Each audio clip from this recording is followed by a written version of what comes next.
Yep, my beautiful people. Welcome to the alternate point of view. Hope all is well. I am Tracy Lee, and you are at the alternate point of view. Today, we are going to go through Shanda Vander Ark's testimony that she gave when she was on trial for the gruesome torture and uh, well, eventual death of her son, Timothy Ferguson.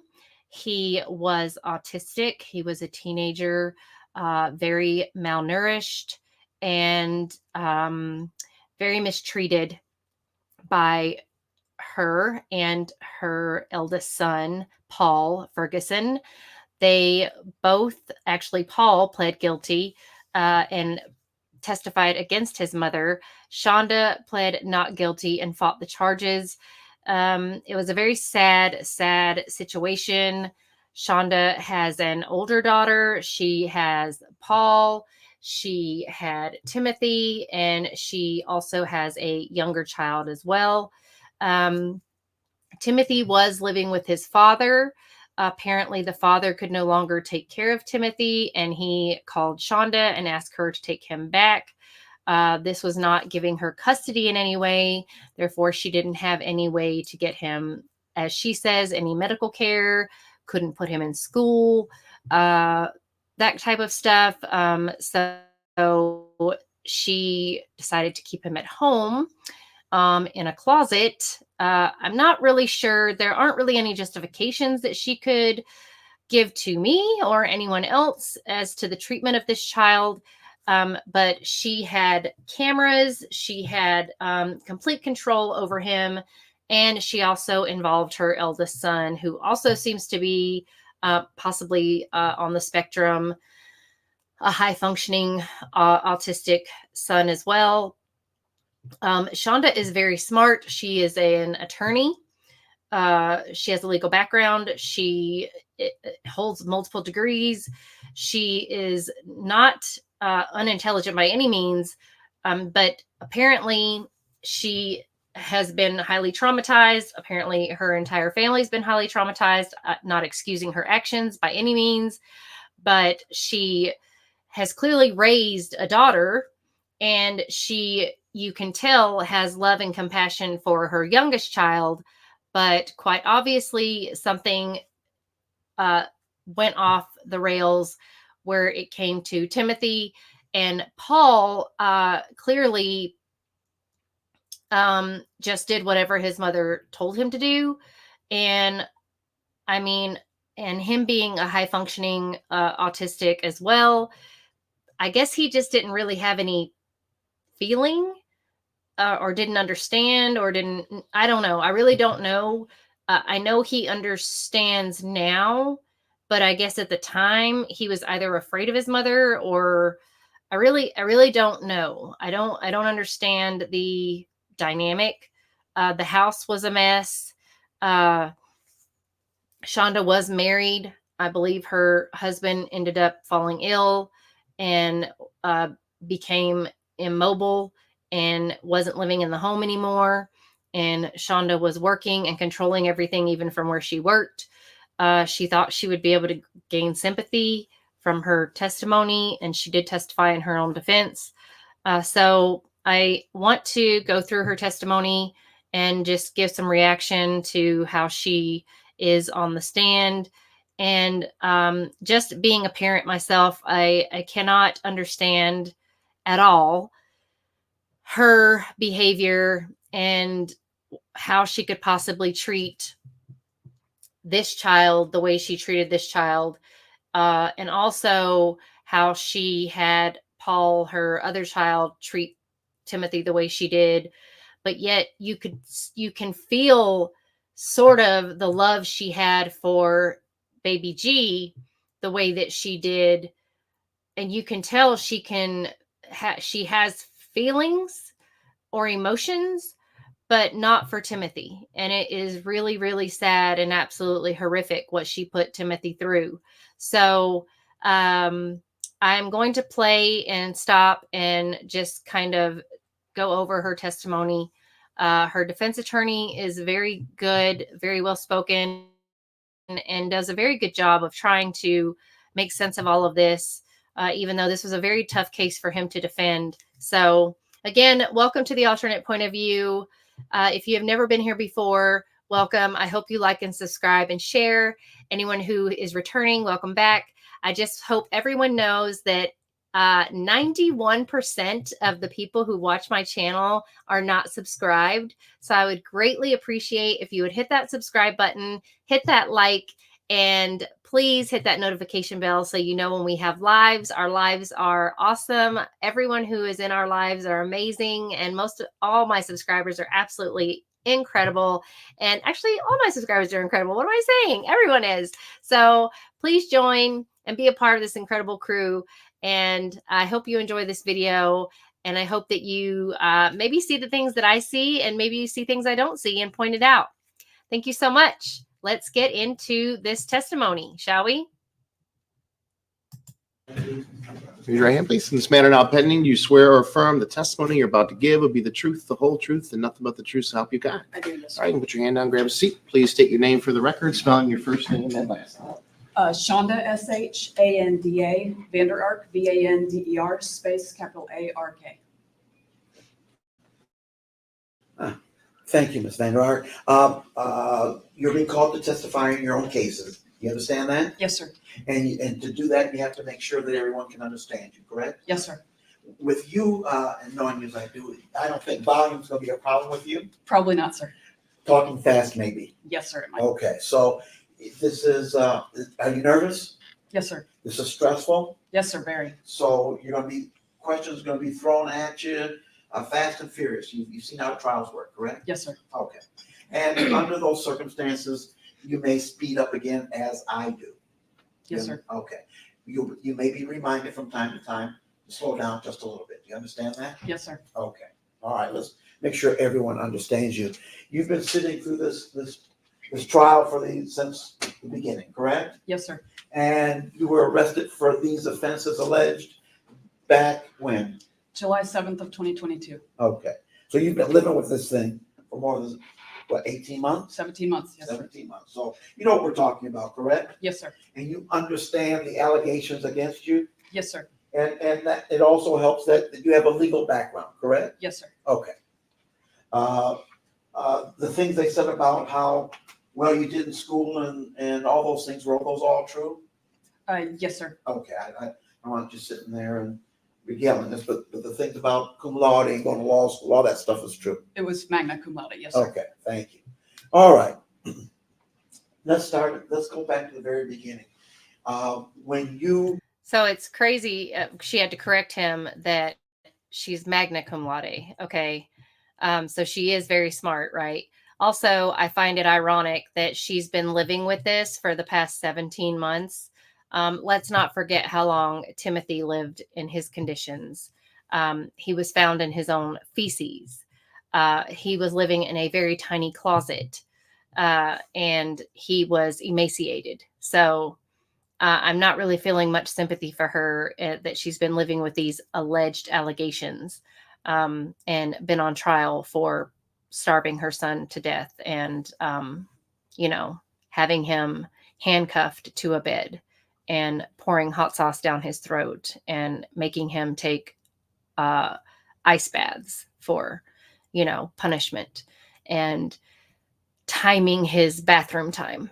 So I'm not finding the 17 months that she's been on in jail and on trial much of a, punishment to this point, actually. So I'm sorry. I'm not finding a lot of sympathy for her, even though she's trying to garner that sympathy right now. Okay.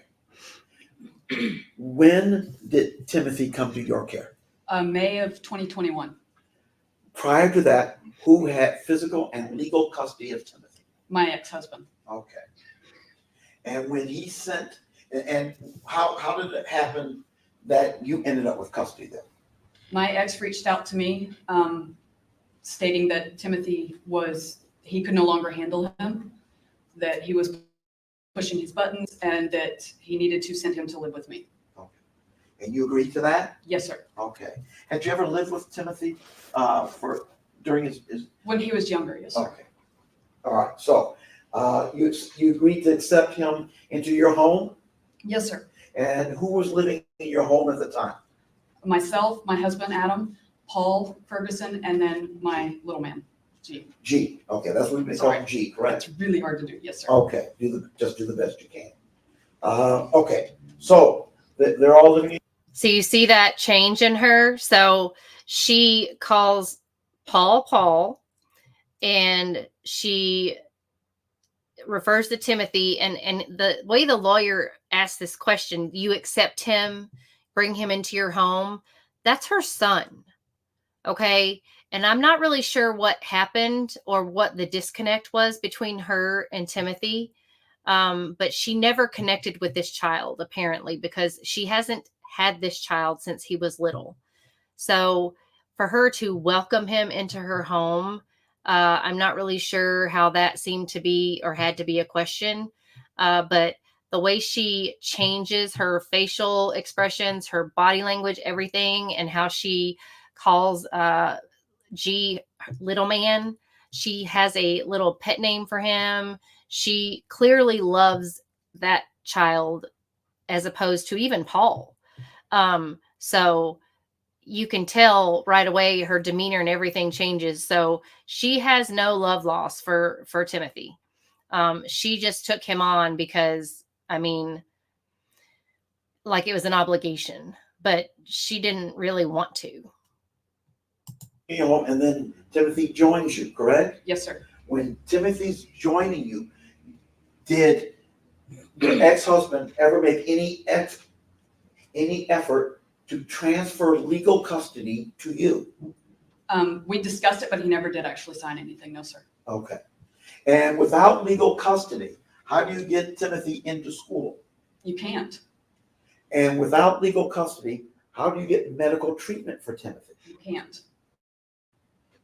Did your husband at least send his, I assume he had medical insurance for Timothy. Did he send that? He did not send me. I requested his medical card, his insurance card, and he never sent it to me. Now, you heard the testimony that Timothy saw the doctor in 2019. Did you hear that? Yes, I did. That was a year before you received him? 2 years before I received him. 2 years before. So in the prior 2 years before you received him, as far as you know, based on what you heard here, your ex-husband never took him to the doctor? As far as I know, yes, sir. How do you know if he had medical insurance for this young man? He told me he did. Okay. But he never sent it to you? No, sir. Okay. What was your financial situation once Timothy arrived and your husband had a stroke? After the stroke, we Yes. lost my husband's income. And it was paycheck to pay, not even paycheck to paycheck. Almost everything was paid late. I was struggling. I asked Paul for help with groceries sometimes because we were struggling. Okay. And Paul was working full-time? He was working part-time. He's working at Applebee's? Yes, sir. Okay. So he's working part-time, and so were you receiving any child support? No, So the entire financial burden was on you. correct. Could you have afforded daycare for any of your children? Absolutely not, no. And could you have afforded any extra expenses other than the ones that you were providing for? No, What type of expenses were you able to provide for this family? just basic living expenses. Rent, Yes, sir. utilities, Yes, sir. food? Yes, sir. Okay, that leads to the next question I have for you. You had monitors and cameras in your home, is that correct? Yes, sir. And the impression from the testimony I heard is that it was for the sole purpose of ensuring that Timothy could not get the food. Is that accurate? No. Why did you have all those monitors and cameras in your home? When Timothy came to live with us, his stepmother informed me that they had motion sensors. They weren't as tech savvy as I was. I worked in tech before law school. I worked in tech support for several years. But they had motion sensors and she told me that she didn't sleep at night. She only slept when he was at school. because he was into everything. And so because my younger child, he used to, when he was about 2, he would take all his clothes off. So we started putting a camera in his room. And then once we moved to the Marshall Road location, it was bi-level. My husband was born with a disability. My husband was wheelchair bound. So we had an extra wheelchair that we kept on the upper level. That's where the master bedroom was. But that way, if G was down in his bedroom, my husband could talk to him through the camera and have him come up. It was much easier. My husband could crawl down the steps before the stroke, but we didn't want him to have to crawl up and down those steps. Okay. And again, let's go back to the issue of food. Was food the only reason why you felt you had to monitor Timothy, or were there other issues? There were plenty of issues, sir. So, well, first of all, what we've heard some testimony as to Timothy's special needs. What were his special needs? He was on the autism spectrum, but he was completely verbal, and he was grade level in school. He was not behind in school at all. He was diagnosed with attention deficit hyperactivity disorder. He was diagnosed as bipolar and sensory processing disorder. I heard Paul mention physical disability. He didn't have any. Now, Timothy, when he first got there, said he had a physical disability, and I asked his stepmom about it to make sure, and she said no, he was not coordinated at all. The first summer that he lived with us, my youngest was playing baseball, and Timothy actually mentioned, because we had planned to put him in public high school, I'm going to try out for the baseball team. And I didn't say anything to him, but I remember thinking, sorry, sweetie, there's no way. You don't have the coordination for that. Okay, so now remember, she said she couldn't put him in school. She couldn't take him to the doctor because she didn't have full custody of him. But literally, she just sits here now and says that she put him in public school and he wanted to play baseball. So which is it? You have him in school or you don't have him in school? Also, she said she couldn't afford to do anything. They were barely getting by. She was living paycheck to paycheck. But if you followed this case at all, if you recall when the police went in, there was plenty of food in the house. Even when Paul testified, there was plenty of food. They just weren't allowing Timothy any of that food. So she is talking about Timothy like he has all of these different disorders. When was he diagnosed with all of these disorders is what also she's contradicting herself. He hasn't been to the doctor since 2019. And she's now saying he has all of these different disorders. He's on the spectrum, but he's a high functioning autistic. He's definitely grade school level. He's fine. He's up to level with everyone else, but he has bipolar. He has this other disorder. He has all these different disorders, ADHD, but he doesn't have coordination. So now suddenly he has all these different things wrong with him, but yet he hasn't been to the doctor since 2019. And his dad never took him to the doctor before that. So how does he have all of these disorders? How does she know that? So it's odd to me that he has all of these diagnoses, but he's not been to the doctor. And then she says she couldn't put him in school, but yet she put him in school. So I find it very strange that this woman also just received him. They talk about him like he's a piece of mail or a package. He's a human being. He's a child. So I just find the way they talk about him like he's not even a person is really disgusting. All right. And he liked to take, well, you tell me, did he like to take things apart? Oh, yes, absolutely. Can you give some examples? He took batteries apart. He took toys apart, my youngest son's toys. If he could get a hold of anything from Paul's room, he would take, like, mostly it was Legos. Paul still had Legos. He, at one point, messed with our water heater. What do you mean? He actually turned the gas off to the water heater. He knocked out the pilot light and then turned the gas off as well at different points. Okay. Did you have any concerns as to whether or not his predilections, his desire to get into things might be a safety hazard for either him or somebody else in the home? I was extremely concerned about that, yes, sir. So it was just your desire to monitor Timothy, or did you also have a younger child in the home that you wanted to monitor? We had both. Okay. Was it, well, who did you want to monitor? One or the other or both? Both. Okay. All right. So you set up these video and audio cameras, correct? Yes, sir. Okay. And alarms on the doors? Those didn't get installed until about 3 weeks before he passed away. Okay. And motion sensors? Yes, sir. Okay. He got around the motion sensors multiple times. Were you able to stay home and personally monitor your children? No, I had to work full time. Okay.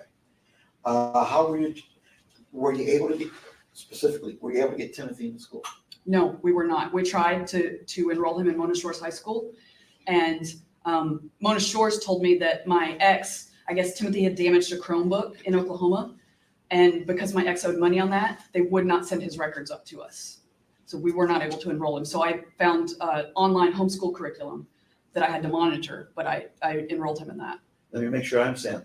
Was it your original intention to put Timothy into public schools? Yes, sir. We started the process. I filled out the paperwork.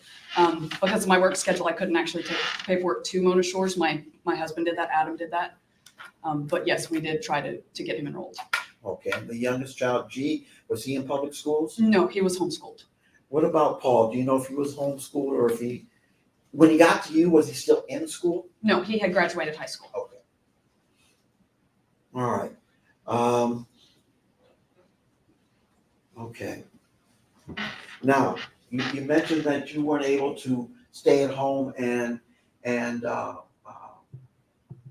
care for your children at home, in the home, as a stay-home parent. Is that correct? That's correct. And what type of, I assume you're out working. Yes, sir. Okay. Explain to the jury the work that you did during the period of time that Timothy arrived in your home.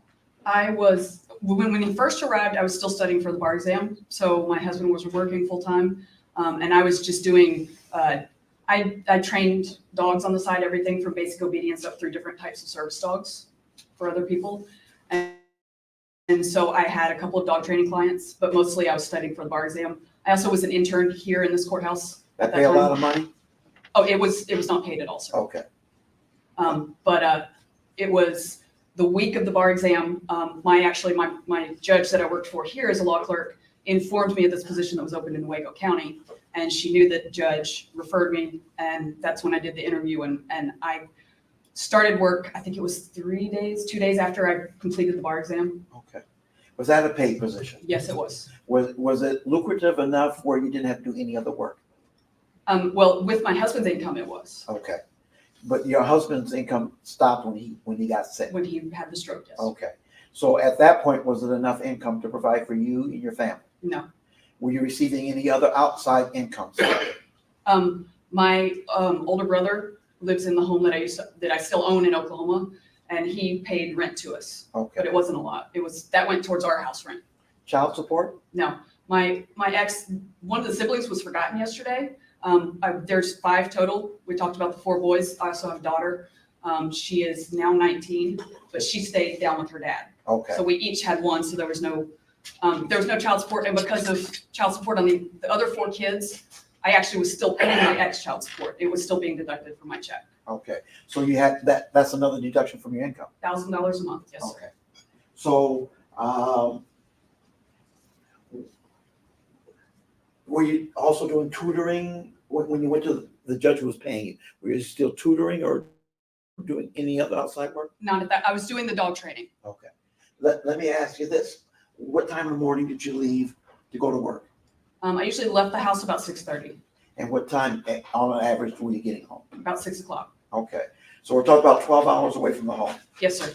Okay. Those monitors, the video cameras in your home, you were able to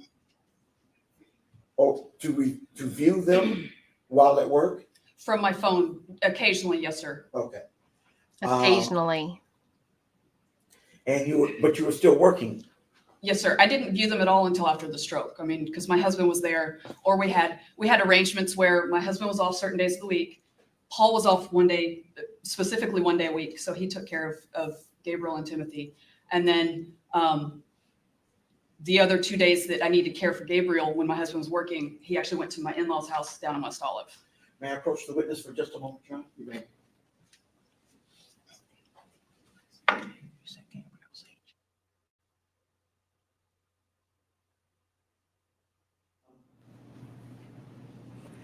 Let's see. You have 3 children at home. Yes, sir. Okay. And my understanding is you faced other challenges personally in terms of your own personal health. Yes, sir, I did. For instance, let's run down the list. You had insomnia. Severe insomnia caused by attention deficit hyperactivity disorder. Okay. And for those folks who get a great night's sleep every night, don't understand what insomnia does to your ability to function, can you explain to them what impact chronic insomnia has on a person? It limits your ability to think clearly. Your energy level is greatly reduced. Takes a lot longer to process things. You forget things easier. I guess insomnia makes you forget to feed your kid. I guess insomnia makes you forget that your kid's living in a closet. I guess insomnia makes you put locks on your refrigerator, locks on a door so your kid can't get out, alarms on your doors. I guess it makes you make your child take ice baths. And I guess it makes you torture your child until they die. So I'm not really sure what this line of questioning is supposed to do, trying to make people feel sorry for her in some way.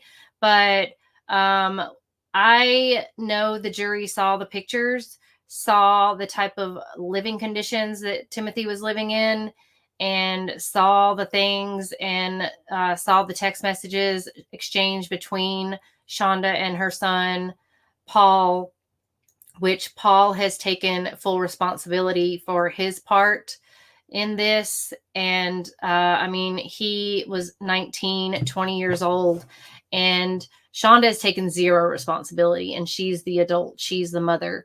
And I find it just mind-boggling that she has taken zero responsibility, and she's literally trying to put it off on the fact that she has insomnia and ADHD, and that she was struggling as a single parent. She seemed to have enough care and love for the youngest and for her husband who had a stroke. She clearly has some type of compassion for him and for the youngest child, but she didn't have any love for even Paul, because she had Paul doing her dirty work, and apparently she didn't raise the daughter either. So I'm not really sure if she even really had any love for the youngest, if eventually that would have changed, because I don't know what is going on in this woman's mind. I don't even know if she had any type of psychiatric evaluation. I'm just looking at this from like a mom's point of view, and just seeing the torture of children has become such common space now. It's sad. It's really, really sad. And people just are not taking responsibility for how they're treating their children, and it's just disgusting. I'm praying that this woman finds some type of I don't know, some type of consequence or guilt or remorse to what she did, instead of this, and thinking that, she's basically blaming Timothy and his whatever she's claiming that he's been diagnosed with, that he was a danger to himself and others. And she was watching him from her phone, and she had no other choices but to do what she did. But also she was an insomniac and she had ADHD. I mean, by all intents and purposes, she could have been a very successful woman. I mean, she clearly was smart. She took the bar exam. She was working for a judge in that very courthouse. My gosh.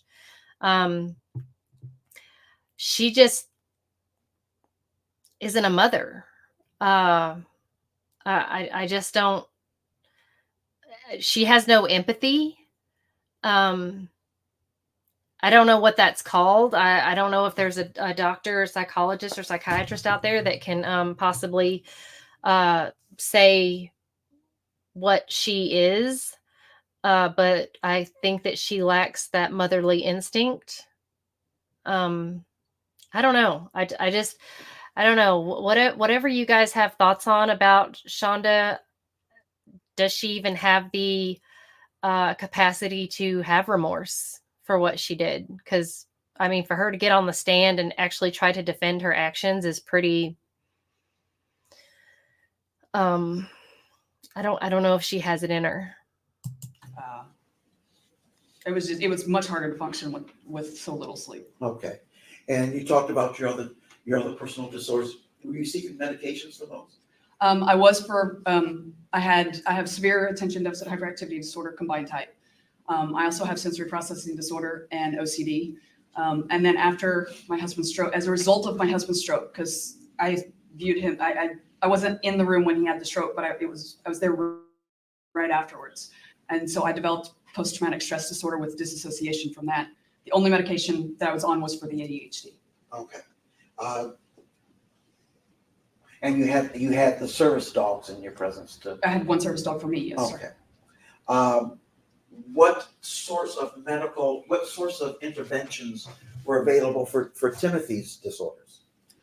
When he came to us, he was on medication. They gave us a whole large gallon-sized Ziploc bag of medications for him. I could not refill them because I could not get him to the doctor. We were going to try to adjust his medication because when he came to live with us, when he took his medicine, he was a zombie. It was just horrific. And when Paul came to live with us, because Paul had only been there a year when Timothy moved up, sorry. Mm-hmm. And when he was on the same big bag of medication, and there were serious concerns that they just, instead of handling, especially my ex, he wanted to medicate them. But I never got that option because I couldn't take him to the doctor. Okay. All right. There's been some allegations, let's get some implications, put it that way, that you tried to keep people from seeing Timothy, that you tried to keep him away from public view, that he didn't go to school, he didn't go to the doctor, etc. That he went outside, he was in the backyard. You remember that testimony? Yes, sir. If someone's outside in your backyard, are there trees or fences or other obstacles to keep the neighbors from looking over there and seeing who's out in your yard? No, there was a clearing before. There was woods at the back of the lot, but there was a clearing, and at least the neighbors on each side, there were pretty sizable windows on the back of their homes. They weren't in I think the next door was a 2-level, but the one on one side was just a single level. It may have had a basement, I don't know. But there was big windows, and they could see into our backyard easily. Okay. Was it ever your intention to keep people from seeing Timothy? No, my mother-in-law saw him. They do rental home inspections, I guess, the city of Norton Shores. Mm-hmm. I don't remember if it was late April or early May of 2022, but it was in that neighborhood. And so we'd had the inspection that day, and my mother-in-law happened to stop by that day. And I invited her in. We sat and talked, and Timothy wanted to come say hi. So he came up and said hi to her. Now you're a Muskegon County transplant, correct? Yes, I'm not from okay. around here. So and I'm assuming that your direct biological family, there's not a lot of them in this county? There's I don't have, other than my children, I don't have any biological family here. Okay. How far away are they? My older brother is in Oklahoma City. And then I have 2 sisters that I have not talked to in over 20 years, and they live in Alabama, where I'm from. Okay. So how often do those folks, your bio family, stop by? And This is embarrassing. She's in Alabama, where I'm last time I from. saw my older brother was when we went down to North Carolina for my oldest son's wedding in October of 2021. And then my brother and sister-in-law drove over from Oklahoma for the wedding as well. We FaceTimed a lot. We watched football games on FaceTime, but I didn't get to see them after we moved up here. Okay. Do you have a lot of friends in the area that will come by, will stop by does it happen to be in the area, that sort of thing? They'll come by and visit your home? Most of my friends were from work, and they actually, because I worked in Newaygo County, they lived in Newaygo or Oceana County or even further. I don't know. I'm not from here. I don't know what county is next to Newaygo East. But I know at least one person from work lived in, I think it's Big Rapids. Yes. So no, they didn't stop by because they were too far away. Did you have a lot of time for social interactions at your home? No, not at all. And how about Paul? Did he have friends that he'd bring by, or No, he talked about people at work, but he never asked to bring anybody over. was he ever given any instructions? You can't have people in this house? Absolutely not. And what about the youngest child, G? Did he have any friends for sleepovers or anything like that? We didn't have any friends over for no. He played baseball. Because of me not being able to get out, he didn't get out a lot. I mean, I wish I could have gotten him out more. That's why we put him in baseball, so he could get around other kids more. I had been looking into homeschool co-ops, but with my schedule, I just couldn't do that. Okay. What would you say was more impactful in terms of your, get Timothy out of the house? Was it your desire he not get out of the house, or your work requirements? It was work requirements and his choice. There was, I want to say it was April. The weather was halfway decent. I guess people here there was kids down the street. There was teenagers playing basketball when I came home from the grocery store one weekend. And I stopped and rolled my window down and said, hey, I've got a 15-year-old at home. Can he come play with y'all? Even though I knew he wasn't coordinated, I thought he would enjoy it. And they said, yeah, sure, absolutely. And he did not want to go play. Okay. Did he ever request to go play and you denied him? No, he never did. Actually, Paul, we had mom and dad, my in-laws, got Timothy a bike for his 15th birthday. And Paul and we were on a cul-de-sac. And Paul had tried to teach him to ride the bike. Okay. I know they had a few sessions. I don't know how many. Okay. So on those occasions, he'd be outside. Oh yeah, he was out in front of the house in the cul-de-sac. All right.